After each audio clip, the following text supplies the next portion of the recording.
Steve Harow, Director of Tourism, remember tourism, and education for One Israel Fund. On a day when some of our prayers are being answered, we pray for rain, and boy, are we getting rain. It is the month of Kislev, the month leading up to the story of Hanukkah, our wonderful holiday of this incredible military victory, so the Jewish people could reestablish a strong and powerful Jewish state here where we speak Hebrew. And here we are again, 2,200 years later, fighting an enemy that's trying to erase all of that. The biblical Beit Tzur is where the fourth battle of the Maccabees occurred. Two of the battles of the Maccabees of the Chashmonaim happened here in Gush Etzion, the southern side of Jerusalem, always protecting Jerusalem, as we're doing today, as we did in 1948. And we are reestablished in this area now. We are going to be visiting Karmei Tzur, which is a community that was established. It's the only Jewish community between Gush Etzion and Hebron. So it's incredibly important, but it holds for us this area, the memories of those olden days that we are reliving. We are also obviously praying for a miracle these days, not just praying for rain. And we have no doubt that as with Hanukkah, we are going to get it. Sitting in the lovely home in the community of Karmei Tzur with Ruti Gillis, who is a glass designer, there's no other way of putting it, I think, an art therapist, and also a jeweler. And it's wonderful to be sitting here on a rainy day. And came to talk to Ruti, not just about her glass and all the beautiful things that she does, and when the tourists come back, then we're going to do workshops here and enjoy the time with her. But more than that, Ruti is a symbol in Gush Etzion for taking tragedy and turning it into joy and into good and into making people's lives better. So Ruti, first of all, thank you so much. And so tell us your story. Thank you for coming. I was born in Jerusalem and grew there. When I was 18, I went out to the National Service. So 1 year I was in Bnei Akiva. I was a head leader in Bnei Akiva. And the second year I guide schools, army groups around Harow. The Temple Mount. The Temple Mount, yes. It was the beginning of that, it was 40 years ago. Then we started to look for the gates, for what we have in, what we have around. The people started to live around Harow.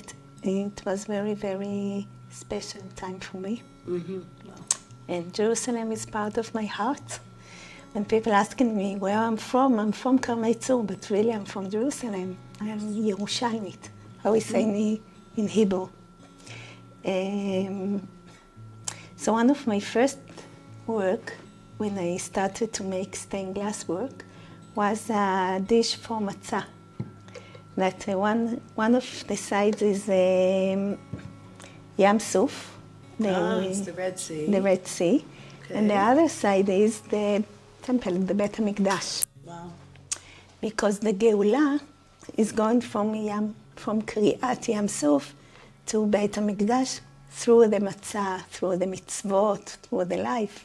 So that's dish for me. It's telling the story of, telling us our story. Mm-hmm. I worked with glass for a few years until my world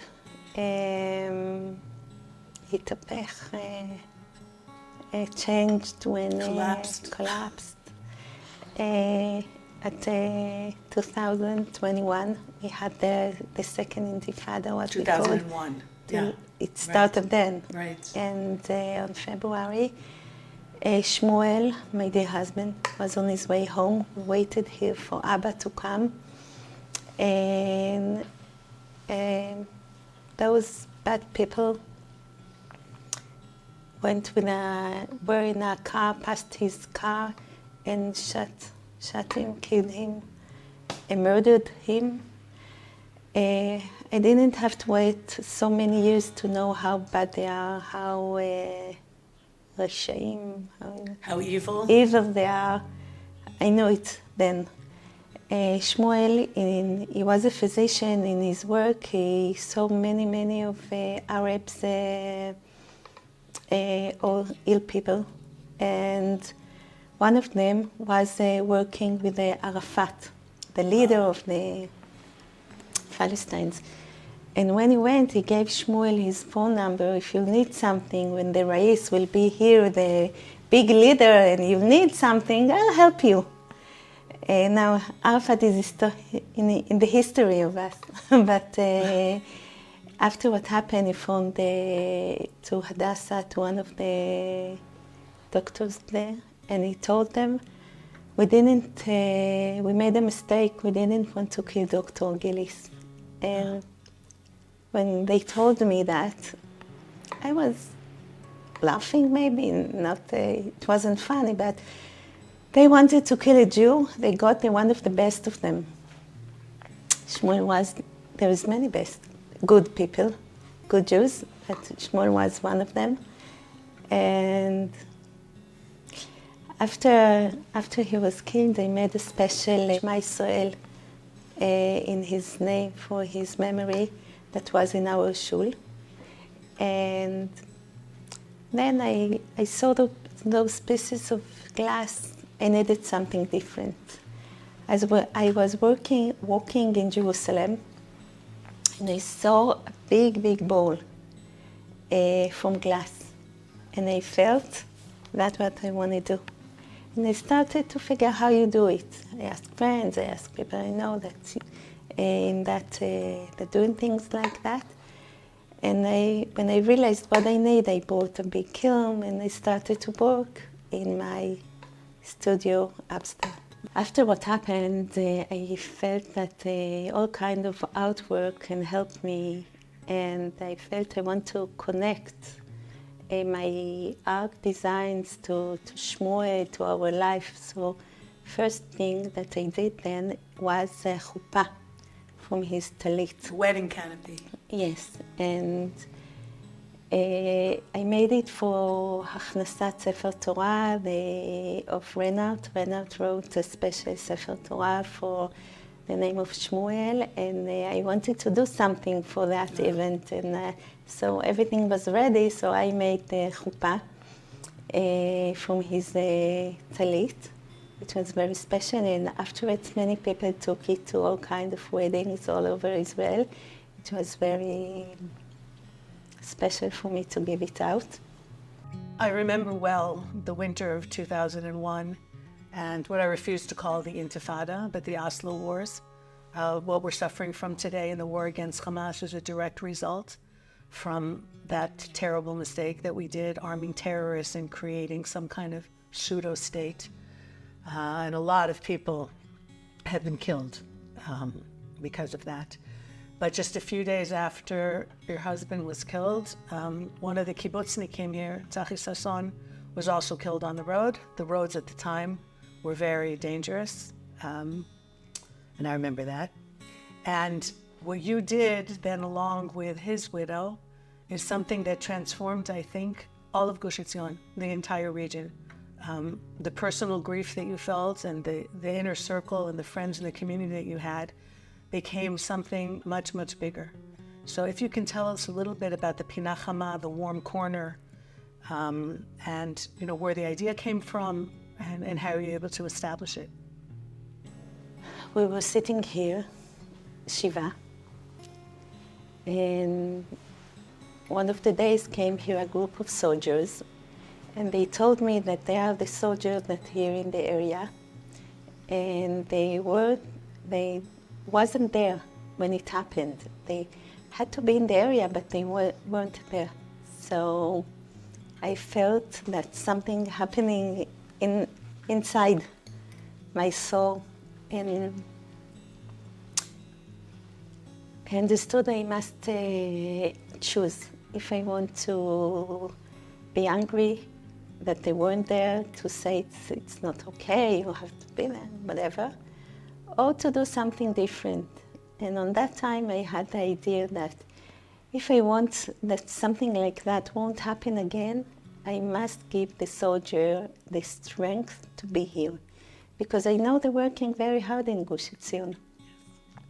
So I wasn't in the army, I'm in the national service. Shmuel was in the army, Shmuel was in a special unit, Sheldag. Now we hear a lot about the soldiers of Sheldag.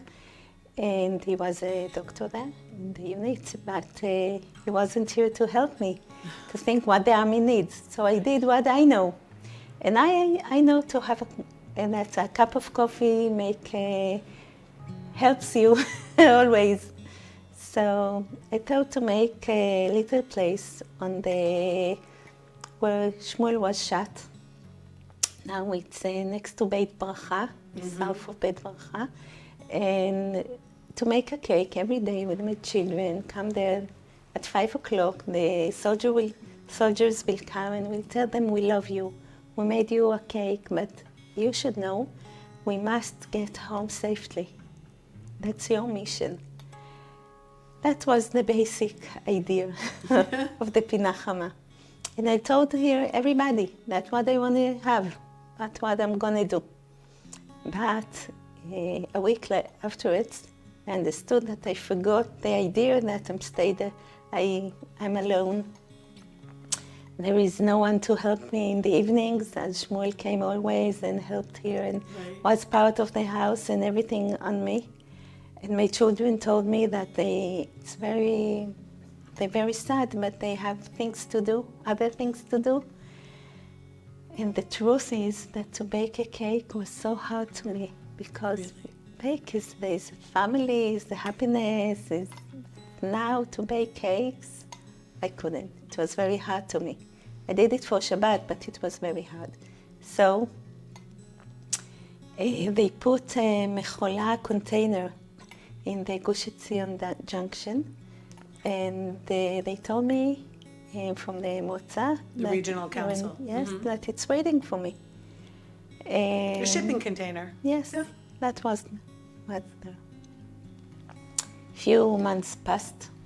Now, when I'm looking for on the past 3 months is nothing, but then every day was a day. Every breath was hard, so it looked to me a long time. And after Pesach, I asked all the other families that got hurt, and Ossi Sasson came. And together we started with friends from people from Gush Etzion and Efrat, that those the people that's still there. We found volunteers. We thought we'll open it for 3 hours. We found volunteers to all day, and we opened the Pina Chama on Yom Yerushalayim, on Jerusalem Day. Our children, they were little children, threw sweets and told the soldiers, here, only sweets, no stones, no. And this place is open every day, all day, since then. Nowadays, it's open from 7 in the morning till 11 at night. Wow. We have there cakes, coffee, soup, slash, hot, cold, everything what the soldier need and want. It's become a part of a trip to Gush Etzion is to go to the Pina Chama, to tell the story of Shmuel, to tell your story. So what you've done is not just built the community of Gush Etzion here because people volunteer, but there are soldiers who serve here who don't know anything about Gush Etzion. Maybe politically, this isn't their thing, and they connect to the people here. It's really much more than a cup of coffee and a piece of cake. It really is. So I think you started something. Did you know how big this was going to be? No. On the Pina Chama, it's really more than the dream I could have. What happened there, it's more than what I thought can be, and it's always more and more, that place. We're doing more things, we're giving the soldier more things, and the special about it is that people, your tourists and all kind of people, all over the world, are part of that place. Yes. Sometimes bringing, if they're coming, they bringing the cookies, and if not, they donate, they help. And for me, it's something, it's here, but I know that many people all over the world are connected to that place. It's a place of Am Yisrael all over, and that's make me very happy. So we're here now at the Pina Chama, what Ruti Gillis was involved with starting that has burgeoned into something so much bigger. It's a place of achdut, it is a place of unity. The soldiers that you can see here today are not the young soldiers who are doing their regular army service. These are reserves, these are miluimnikim. These are people who are married with children, with steady jobs, who have left everything in order to protect other Jews, other Israelis, sometimes very far from their own home. The light of Hanukkah, we speak about that all the time, how we need to turn on the light. It is clearer, perhaps more than ever, who the darkness is, who the evil is. What the Torah commanded us to do is to take that evil out of the world. And we are doing it in a way that probably no one else has ever done. Our army is fighting as decently as an army can fight, trying to protect civilians on all sides. Our soldiers are incredible. The stories that are already coming out and that will come out of October 7th and of the heroism of this war perhaps are unique in the annals of mankind. It is difficult to be in Israel today, and I couldn't be anywhere else. I'm among my people. I'm among our destiny. We are writing the history of the Jewish people right now. It is a very painful time to be here, and it is exhilarating because the good is so good against the evil that is so evil. And we are standing here in a place that a woman began, a woman who took her tragedy and took her heartbreak and moved past it. She incorporated it into her life. She incorporated it into her work that she does, the beautiful glass pieces that she creates. And she created something so much bigger. And that's what the Jewish people are. We are a little people who take our history, who take our pain, who take our journey and light up the world. I cannot imagine a world without Am Yisrael, and we're never going to have to. Am Yisrael Chai, and we are here forever.